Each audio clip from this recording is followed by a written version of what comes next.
যারা শরিয়া মানে না, শরিয়া নিয়ম অনুযায়ী যারা দেশ চালাবে না, এদের মাধ্যমে এই জাতি শান্তি পেতে পারে না।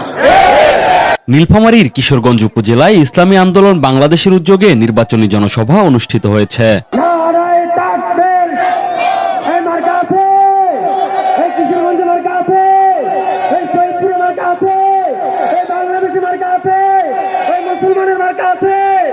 হিন্দুদের মার্কা আছে, ওই খ্রিস্টানদের মার্কা আছে, ওই ছাত্রদের মার্কা আছে, ওই যুব সমাজের মার্কা আছে, ওই সেই মার্কা আরো জোরে ওই চড়তে বলো, ওই সমাজ ছুড়ে ওই তালে তালে ওই তাল মিলিয়ে।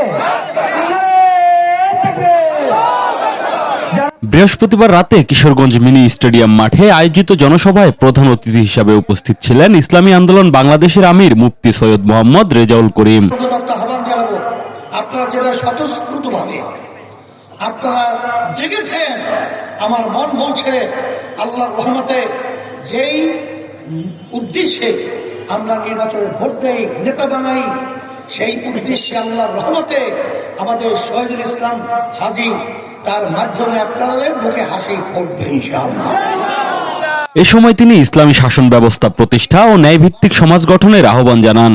আল্লাহ বাঁচায় রাখলে আরো দেবো, বিশেষ করে আমার যুবকদেরকে, নতুন ভোটারদেরকে বলবো, তোমার ভোটটা প্রথম ইসলামের পক্ষে বাক্সে হোক। আর ইসলামের পক্ষে বাক্স বর্তমানে একটাই, সেই বাক্সের নাম ইসলামী আন্দোলনের বাক্স, হাত পাকা প্রতীকের বাক্স। নির্বাচনী জনসভায় কেন্দ্রীয় ও স্থানীয় পর্যায়ের নেতৃবৃন্দ উপস্থিত ছিলেন।